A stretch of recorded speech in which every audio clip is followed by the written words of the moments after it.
Good evening and welcome. It is time once again for CU Immigration here on WRFU LP Urbana 104.5 FM. I will be your host for this evening. My name is Mr. Garza, and I am here to let you know that WRFU is an open forum for the Urbana-Champaign community. I would also like for you to understand that views expressed are those of the speakers, and I would further like to inform you that those views are not intended to represent WRFU, UC, IMC, or the Urbana Socialist Forum, or, as we like to say on the television version of the show, UPTV. These views are our own, and by our, in this instance, you can tell I've said this many, many times in a row. I can do it from memory. I mean myself and my charming guests who will introduce themselves to you right now. My name is Ann Abbot, and I teach Spanish at the University of Illinois. Aha. My name is Alli, and I'm a student at the University of Illinois. Welcome, both of you, for part two. If you will remember last week,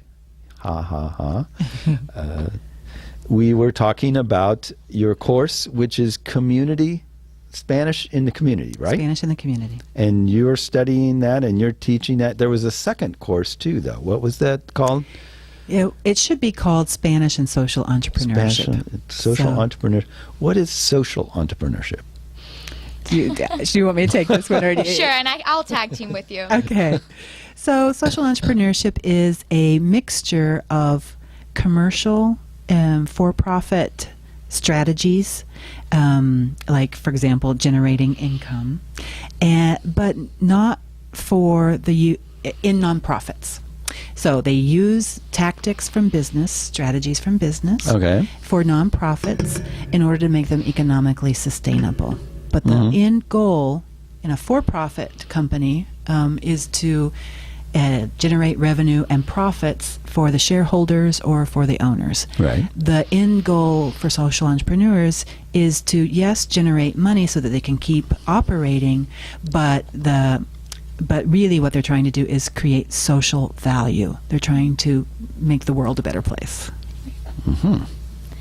So this is making the world a better place for Spanish speaking, or the Spanish language, or for Spanish speakers, or for people who work, lead me here. Okay, so the idea of the course is that the content that the students study and that I present to them is about social entrepreneurship. What are the basics of social entrepreneurship, and what are some of the business strategies, the business kind of content that we can apply in social entrepreneurship? Yeah.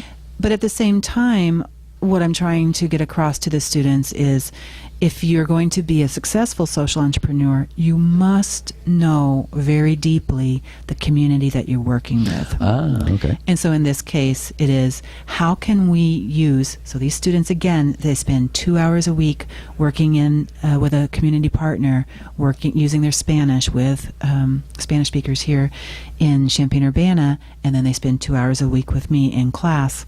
So when they're out in the community working with these Spanish speakers, the idea is that they are continuing to learn more and more about what the realities and perspectives of our Latino community here in Champaign-Urbana are, so that then we can imagine what kinds of programs would be linguistically and culturally appropriate for them.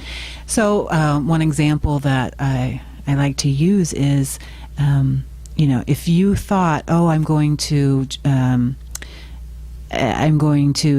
create this program for our Latino community here, and you don't understand that there's a community of Mayan people who don't speak Spanish necessarily. They speak Janjobal, if I pronounce that correctly.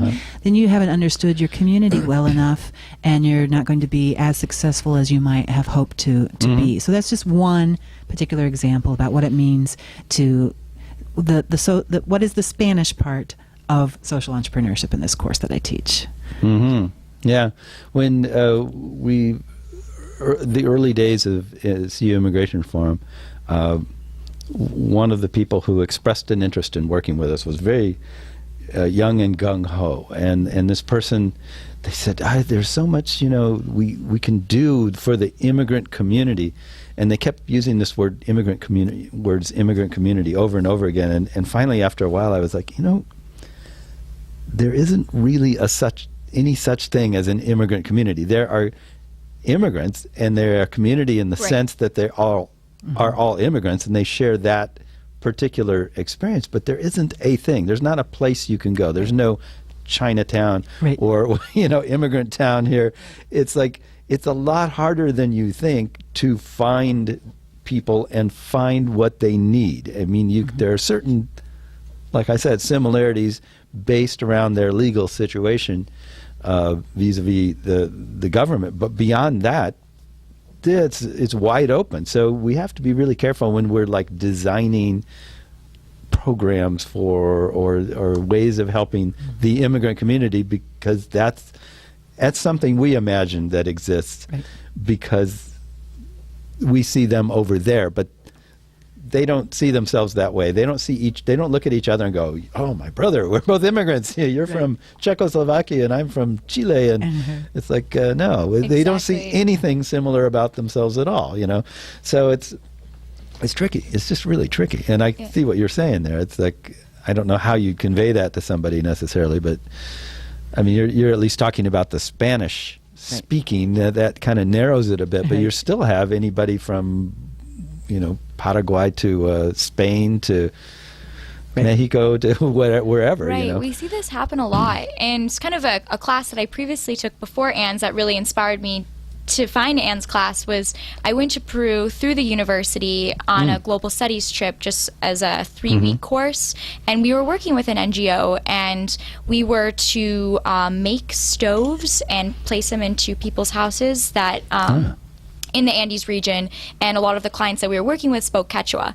And so we were we were building like the stoves out of clay and barro and a bunch of other stuff, mud, and a lot of those students the whole time were kind of like complaining and upset. And I mean, the stoves that we built, like, the community members in that community, in that village, could build them way better than us, like 100%. Like, and it was just embarrassing walking up there and trying to set up these stoves, and everyone afterwards was like, "Oh my gosh, we helped these people. Like, we did such amazing things for them." And I'm like, okay, get off your white savior pedestal and come back down and think, no, actually, this guy can walk up the mountain 10 times faster than us, because we're not acclimated to the elevation. Yeah. And it was just funny that, like, in this NGO was also telling us that too as well. They were like, you guys have the power to change the world. You're helping us so much.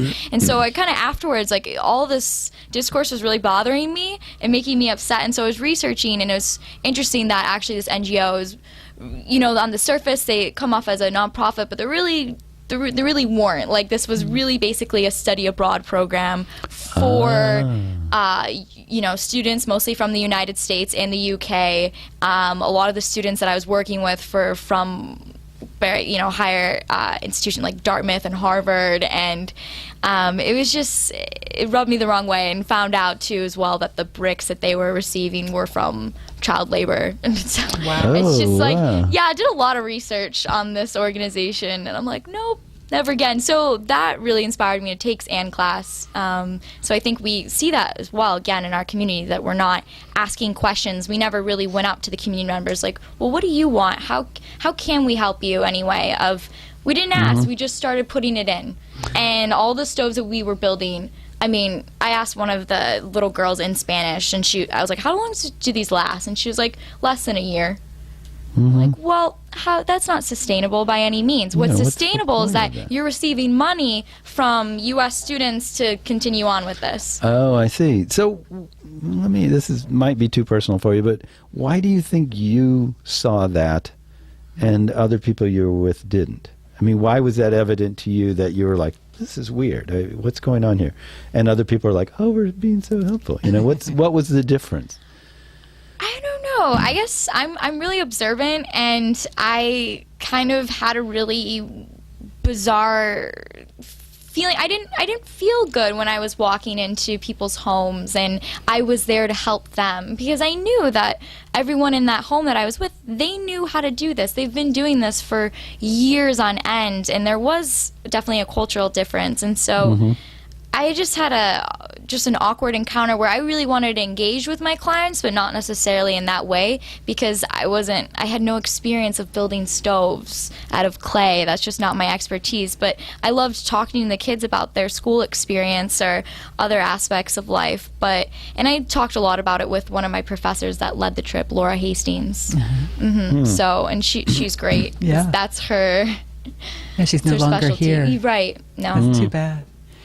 Yeah, that's very interesting. I would like to just say something about Alli's process. When she first started in the first semester of Spanish in the community, she's really alert and smart and had a lot of knowledge about these sorts of issues in general, but I don't think that you knew very much about immigration reform and immigration policies. And so, I have a class session where I teach students about what are the rights and the deberes, what the immigrant community needs to do. So what are their rights and what are their obligations? And specifically talking about undocumented immigrants. And this is a real eye-opener for most of my students. All these myths about, they don't pay taxes and, just a whole list of things. And then teaching them about the DREAM Act, teaching them about DACA, DAPA. This is all information that my students come to me. Really, they don't have this information, even though they love Spanish and they're positively, I would say, predisposed towards people who are Spanish speakers. So I think we started, she's obviously so smart and well-read and thoughtful and sensitive, but then you give people this information that they just aren't getting in any other classes. So it's an experience they're not getting in any other classes, but it's information that they're not getting in any other classes either. And then, she started working in the school. It was a great semester. She learned a lot. She changed a lot, changed some ideas and some plans that she had. And then this semester, still sticking with the school, which I admire a lot because it has this continuity for the school and for the children themselves, but picking up other work too.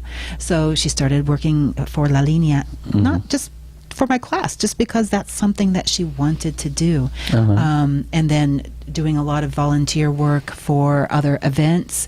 And I don't know if you want to mention this event that you just put on about raising money for migrant children. She's just really learned so much and she's gone so in depth because she's been doing this not just for one semester, 2 semesters, and she keeps going and keeps learning and keeps doing even more.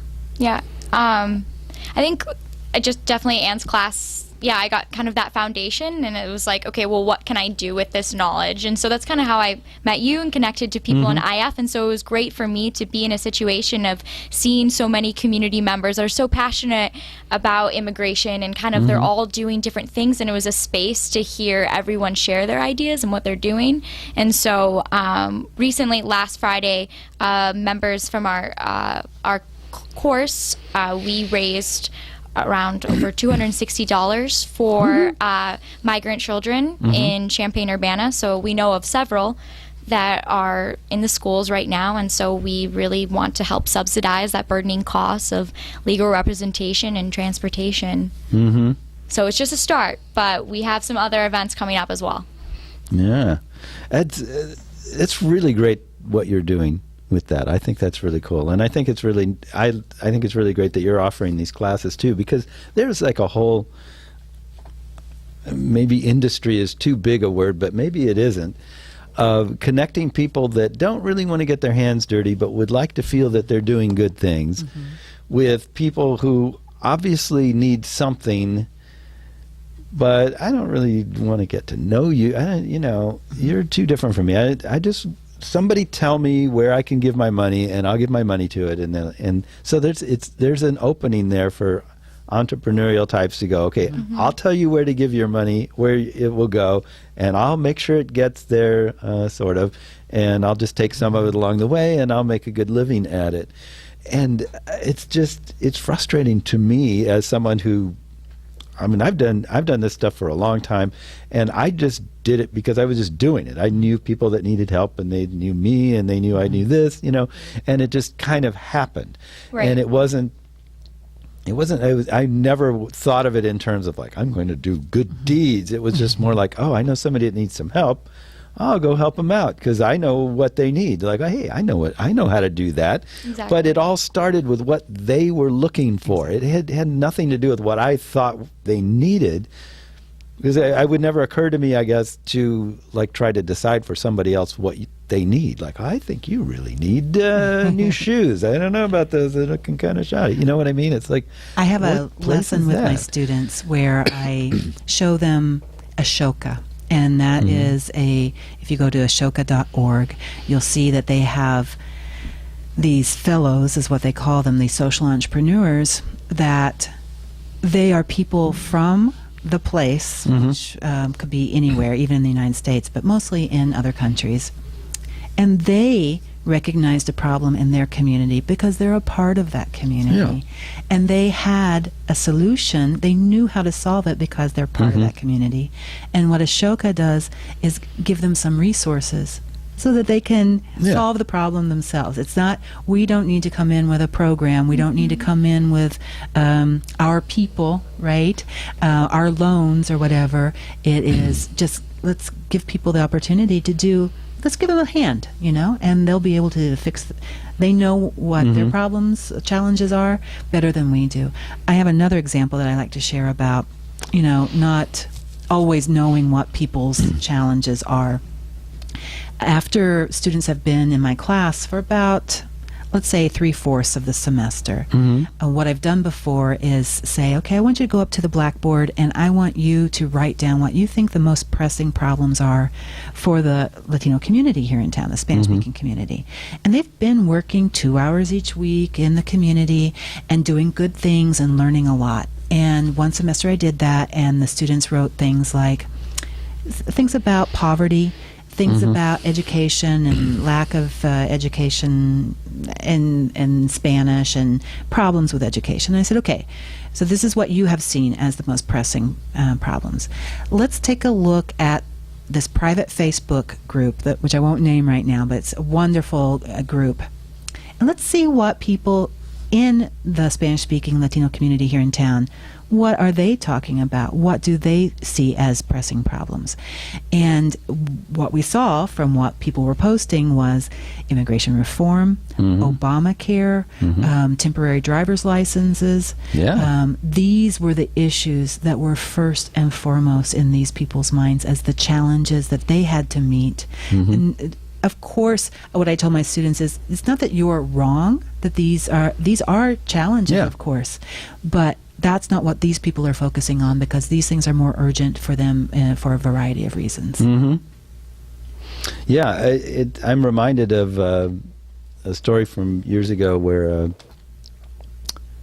well, it's a long story. If you've been around the campus for a while now, right? So you're aware that the university had this pseudo-native sports mascot for a long time. So I've worked on that issue for years and been involved with it. Good. And I used to be married to a native woman who was a student here, and she also was big on that issue as well. So anyway, that gives you the history of this. So one of the things that we were told at one point during some of our working on that was some groups of fraternities were, as a way of connecting to the Native community, they were collecting clothes to send to people on the reservation because they needed clothes.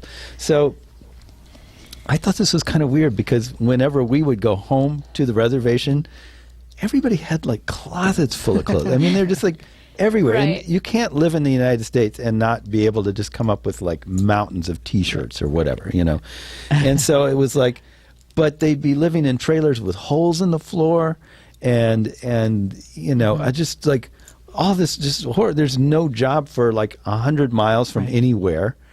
There's just nothing to do. You sit in your trailer, you go drink, or you find the casino. That's it, But they all had lots and lots and lots of clothes. And I was like, well, whose idea was it to collect clothes? And it's oh, well, let's see.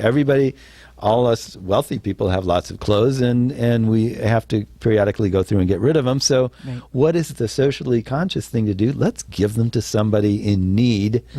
That we imagine needs clothes, but who is it that needs clothes?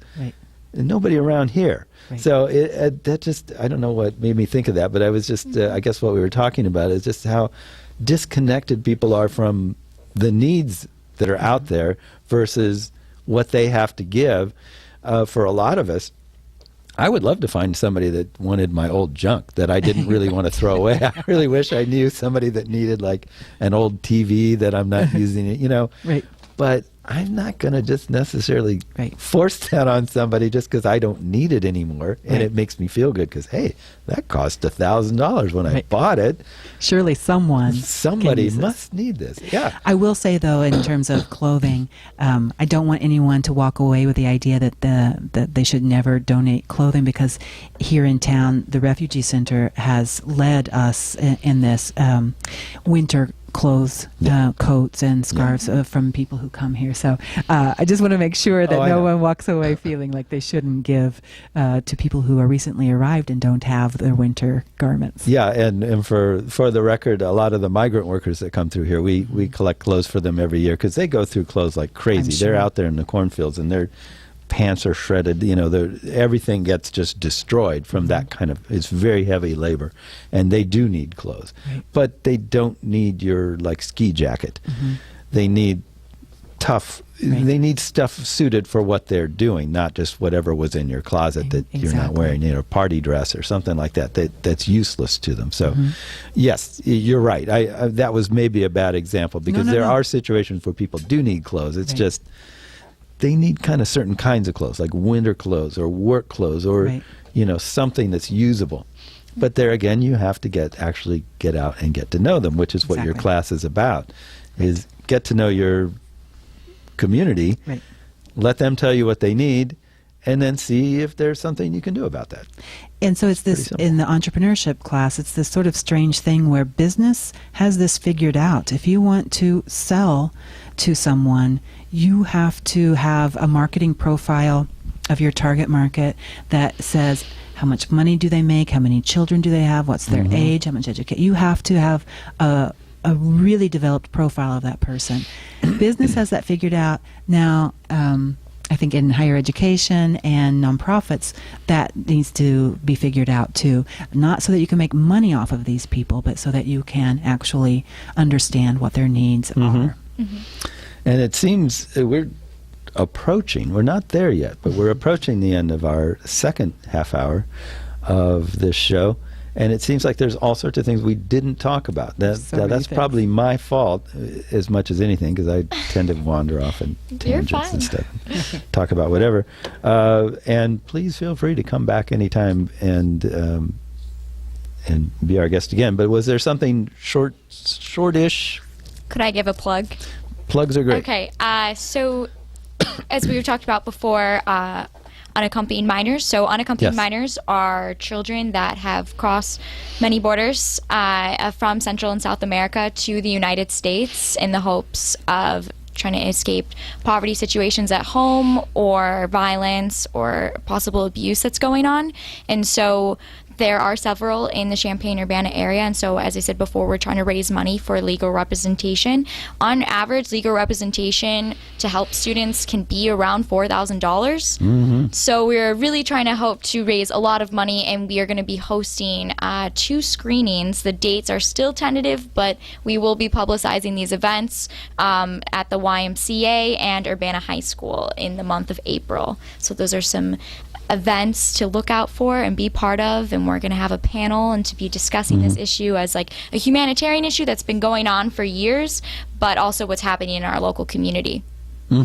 Screenings of Thank you, Yes. of the documentary Which Way Home, which Which Way follows 3 boys that have from Central America coming across the United States, and it's kind of showing their dangerous journey, that everything that they go through. And if anyone does want to make a donation, just in general, to the Refugee Center, it's officially called the East Central Illinois Refugee Mutual Assistance Center, and they have a website, ecermac, the initials, .weebly.org or .com, it might be. And you can donate, and they're doing work every single day, all kinds of work for unaccompanied minors and any other immigrant or refugee that shows up there. Yeah, we didn't end up actually talking about immigration all that much, but it's it's one of those issues. I like to talk about it on this show anyway, because around here, there's a lot of people that just, well, maybe not even just around here, like in the United States, around the United States, and even in Europe. Okay. The whole world, there's this problem where people view immigrants as something kind of like, I was going to say foreign, and it's like, well, yeah, I mean, that's kind of the point. But strange and different and whatever, and it's like,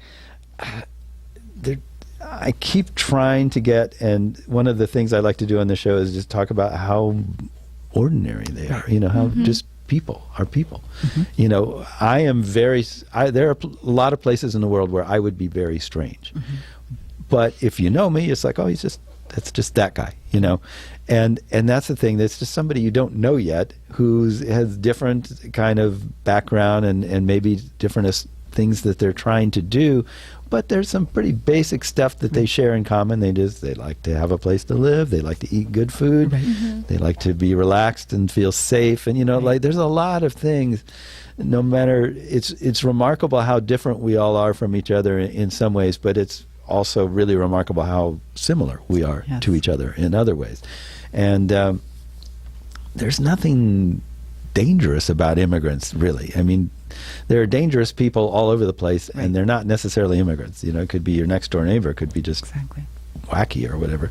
So that's one thing that I like to talk about on the show, and I would like to talk about more, is just how don't be afraid of immigrants. They're just people from somewhere else. That's pretty much it. They're people from somewhere else.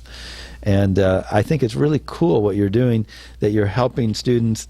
I mean, not to infantilize students, but people who have less experience with stuff, give them an opportunity to have good, useful experiences with people that are helpful, and that give them some sense of how to think about or how to approach the problem of getting to know somebody new or getting to be in a new situation, and how do I deal with it, that kind of thing. I think that's really great. I'm glad that you exist and that you're doing what you're doing, because it's she really is wonderful. Helpful. Is she wonderful? Great student. Very wonderful. I mean, you would say that if she wasn't here? I would say that all the time. I do say that all the time. Oh yeah, she's wonderful. I will say that students really love the class. And so I would think they would.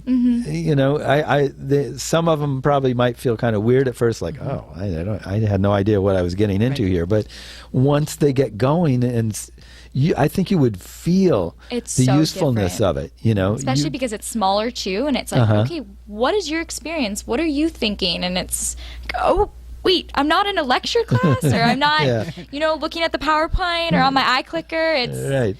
You have to speak up, and that's important. Oh, so they're smaller classes?